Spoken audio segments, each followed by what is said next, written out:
Hi there, welcome to my channel. My name is Crystal and this is Books Forever After, where I sit on my floor, we talk about everything and all things books and nothing but the books. Today we're going to talk about my 2026 bookish goals.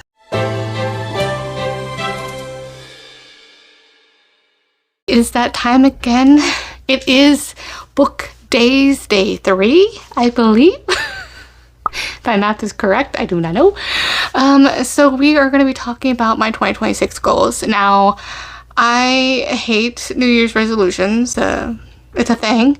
So these goals aren't necessarily anything new per se, but we're going to talk about my book reading goals, any series I'm really wanting to complete, any content plans, those kind of things. So that is where we're all going to talk about those. But needless to say, is this the time of year to talk about the new year and all of the things that I hope to do. But I also, the main thing of this year is freedom. Freedom to choose, freedom to mood read, freedom to change my plans at the drop of a hat and focus on other things if it's not working for me. So that is my theme for next year, is the freedom to not put my hobby into a pinhole. Like, it doesn't make sense to put so much pressure on myself. That's just not who I am. Or I'm trying to flaw in who I am. So that is what we're going to talk about for this coming year. Let's delve into here. Let's get a little closer. Let's get a little more centered here. So the first one is the never-ending question of a Goodreads goal for how many books I want to read. I think I set it normally at a 100 books every year, and this year I don't know if I'm going to do that. I'm actually toying with only putting one, or like at the most 52, maybe 75. Because there's too much pressure at the end of the year if we're not making that goal, because maybe I'm reading so many chunkers, like a 700, 800 page book, almost 1,000 page book. That just makes me feel bad when that's technically like 3 books in one already. It's just a number, but I think a book a week is good. So that's why I'm maybe thinking of 52. So we'll see. Because yeah, it helped me know the granted, because I was doing like almost 10, 12 books a month, then I was going down to 8. Now this year my average was probably 6 to 7. So it just, life just happens in this stage of my life. It got really busy, and I don't see that really changing anyway, because you know, I do work full time. I am a mom, and that is just even though my hobbies are my personality, it's just gonna allow me to not put so much pressure, and it also allows me to do more actual YouTube, because I don't know, like a lot of the times I battle with the reading goal is I'd rather be reading, because if I don't read when I have free time, I have to do YouTube, and editing takes a lot of time. And so that means I have to sacrifice my reading time, which is really the night time. When the kids go to bed, that I have the time to do that. And then, only then, do I have a couple hours before I'm already really exhausted and have to get ready for go to the 9 to 5 job every day, which is a very office corporate environment. So it's not physically exhausting, but it's just very mentally exhausting, especially because I work in finance. So it's a lot of mental things that I have to like kind of do. I'm doing math all day. So I say, I tell my kids, I'm doing math all day. So I get to do that. And so that requires a lot of brain power. And it's just, sometimes you just don't have the brain power. So sometimes at night I forget my words and things like that. So needless to say, going off on a tangent, I don't want to put too much pressure on myself this year, but I do have some goals that I want to focus more on. And those next one is, so reading goals. So probably going to be 1 or 52 books a year, because then I know I will surpass it. So now, books to read. So what that is, my next one is and I really have no notes. This is all in my head. So as chaotic as I am, and the rambling jaunts, they're gonna be probably frequent. And the second one is, my other goals is series. I still have like, I think episode 2 and 3 to kind of finish up with my fantasy romance and my other romances of how many series I'm in the middle of, to kind of give that picture of that. But I think my historical romances were at like 37, and I know technically I don't have to read those, but I love finishing series. I used to love just hyper focusing on an author and just reading their entire backlist and just binging a series, just because I wanted to, and there was obviously no pressure, and I want to delve into that more. I need to stop putting so much required reading, which is hard to say when, you know, the NetGalley arcs come in, because you're excited about the new releases as well, and that's always going to be a constant balance that I have to do in all the book clubs and read-alongs and such that happen on BookTube. But that is really it. I want to finish as many series, allow myself to finish series, and not but then at the same time, I don't want to stop myself from starting a new series if I really want to, and it's really something I'm interested into. Which leads me into my third one, is not try and follow the hype as much. I worked this past few years on building my library, and I'm at a point now that it's a good curated point to where it's a place to curate my library. Yes, books will come in, but now it's more of like books. I'm hoping to keep books here and not coming out as much, so that means books coming in have to like slow down as well. So because now I don't want to feel guilty about that either. It's like I love having a library and being able to choose at the drop of my hat what to read, because then I am impatient, and because in my mood reader, the library has like 8-month hold. I'm going to be a totally different person in 8 months to be reading that book. So yeah, that's my other one, is allowing myself to read what I want. And so some of that is meaning that maybe what I want is actually already here. So, oh gosh, I'm already on a tangent, aren't I? I don't even know what my focus group was. So allow myself to do that. And so number 4 or 5, I don't know what we're on right now, is reading from my physical library. And that is another goal, is I enjoy that. Will I be doing a video going over my physical TBR? I'm going to try. It feels a little daunting right now. I know that editing is what's gonna be a monster to edit, because I really enjoyed the way that Becca in the books does it, and so I might just do something like that.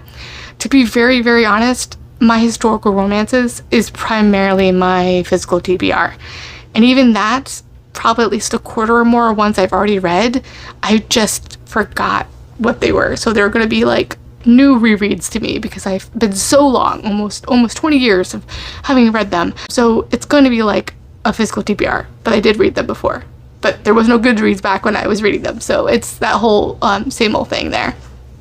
So I'm pretty sure I think I have about 1,000, if I'm not sure, but primarily most of those are, I want to say 60% is probably mass markets.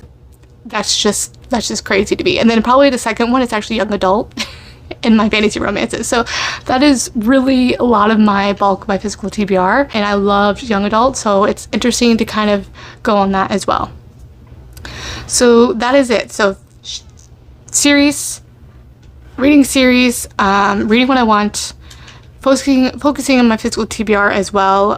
So that's really where I'm going to be, is as much as possible really trying to give me the opportunity. The selection focus has to be on here, and using the library now for read-alongs and, you know, book clubs to pick from that in order to read those. And I also have Kindle Unlimited. I did rejoin Kindle Unlimited. I got rid of ads for, I think, in 24, and this year in 25 I picked that back up again, because I was using that a lot. So I like to read my Kindle Unlimited, even if I do own the physical book, because I like to read every single format while I'm reading it. It helps me just for every occasion, audiobook, ebook, physical book, to read a book. I just enjoy taking every opportunity, a free moment opportunity, to be able to read a few pages and that kind of thing. So we have that. So yes, reading series, read as primarily much as historical romance as much as possible. That is my goal every year. My goal is to always at least read 25, but my stretch goal is always to read half, or pretty much most, at like 50 if I can. I don't think I've made it this year. I think maybe it's including some of my DNFs, maybe 27 historical romances that I've read. So I didn't even meet my goal from last year, which was 30. I read 36 last year. So that is the focus. And I think primarily that was the slump I was winning in through with historical romances in the spring, which is usually my prime time between like winter and spring and that whole thing. So I think that's probably what happened there. Fantasy romances as well, finishing those. And yeah, just trying not to get onto the hype train too much. It's like, that's my whole thing. And then I forget why I'm interested in it. So. The neurospicy thing just happens all the time. It's like, it's also why I like having a physical library, is because I could see it. And so I'm reminded of it. Because if it's out of sight, it's out of mind for me. But that's how it goes. As far as content, obviously being burnt out and all that kind of a thing, that's another thing, is I was very inconsistent in posting, and that just comes with being, other things become more important. Other, working life, kids, and that whole thing. So, and just my whole mental space, because I have to be in a certain mind frame to even get in front of a camera. And then there's a whole different kind of brain power and energy that has to go into editing, because it can keep, to edit a 30-minute video, an hour and a half to edit. That's a lot of time. And unfortunately, I'm just doing it on my phone, so it is what it is, and I don't see the need to invest in anything else yet until that is needed, because I'm not a professional. This is my hobby. I do this for fun, and I hope you guys enjoy this as well, and that's what I'm really here for, is to be able to talk about books and chat with you guys about it. And that's really what I'm here for, is I wanted the space to be able to talk about books and just give recommendations and share my love of books as much as possible on a wider scale, as much as possible with everyone else. So that's really when I'm here. And unfortunately, the algorithm is against you if you're not consistent. So that is something that I'm going to do my best, is to at least post once a week.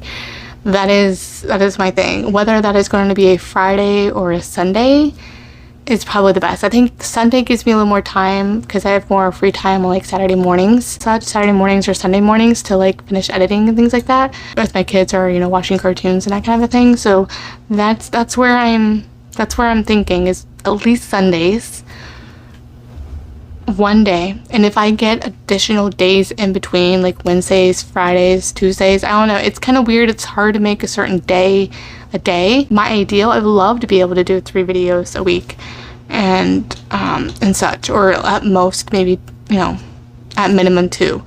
But I think allowing me to be more successful is putting the goal as 1 video a week, and just allowing that if I do have the mood, I do have more time to utilize and do another one or another 3. My main problem is I get this burst of energy usually at the end of the month. Is more time I have free. I can start planning my monthly planning. Also my work life, that kind of balances like your kind of like rush time. So like the very beginning of the month is okay, the first few months, because then it becomes very busy and the whole thing. There's always a recurring monthly thing that happens that I have to do for my job and things like that. And so that's why you'll see a burst of videos from me in the first week. And then another burst of videos at the end of the month. So it's like this weird, like, middle of the month, like, openly, like, nothing there. Which I think hurts me with the algorithm and that whole thing. Because I don't want to be posted. Like, I want to do this for enjoyment. And that people other are getting enjoyment. But if no one else is getting it or seeing it, then it's kind of like, okay, so I just have to be happy knowing that I'm doing this for me and that whole thing. So I'm always battling that. Necessarily everyone wants, and I want to talk about historical romance a lot of the time, and not everyone is interested in talking about those anymore, because it's just not the popular thing, as always. But I know a lot of lovers are out there of historical romance, and so I do this for you because I love it as well. I've just never been part of the popular crowd. So my other hybrid side of myself, which is darker romance and fantasy romance, also kind of takes part of that as well. So that's more popular now, but that also depends on my mood. I need a balance. I need a balance between those 3, and that's why those are the 3 genres I love: fantasy romance, dark romance, and historical romance. And I'll just do as much as I can whenever my mood strikes for that. Now, for content, other content goals is, my goal is to try to do a vlog every month or every other month. I do have a very cool video idea. Well, I think it's cool. That I haven't really seen other people do that I want to do. I suffer with doing vlogs because, again, I'm doing it late at night. I forget to do it because it's like usually 11 o'clock that I'm reading and that whole thing, or, you know, 9 o'clock at night that I'm reading, and trying to pick up a video camera at that when my brain is fried is this really hilarious thing to probably encounter. But I will do it for you if you want me to do it. If you are okay with me not being perfect, I will do it. I think I have some interesting goals. I have a really fun ideas for that is, yeah, to do some vlogs. I love doing certain focused ones, and I'm gonna try to do that. I'm hoping to get something out to you guys in January or February for the very first one, like late January or early February. So hopefully, fingers crossed that you'll see that. I will need all your encouragement down below for that. I'll definitely highlight a lot of the goals that I have just in my reading as well. So that is where it will kind of be along with the journey with the vlogs as well. So more to come with that. And I think that's it. I think the other one is the collaboration kind of thing. I love to do some collabs. Obviously, I kind of struggle with deadlines. At the same time, that does give me a lot of push, a last minute deadline energy push. So it's a weird spicy thing that I got that like just lets me to do that. Like, they just need a little jump to do. Yeah, we have yeah, that whole jaunt. I'm excited for the read-alongs that I've been joining. My Mood Reader book club that I host with April, we're gonna do, I think last year we were doing like every other month a historical and other month of fantasy. This year it's truly gonna be a mood reader because we're just going to, but we're gonna let you guys to select, I think. So do a poll because I have trouble making decisions.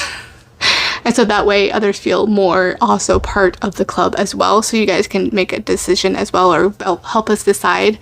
I have like 3 choices or so what we want to do for that book club. And the other one is the Jane Austen read along. I'm super excited about that with B.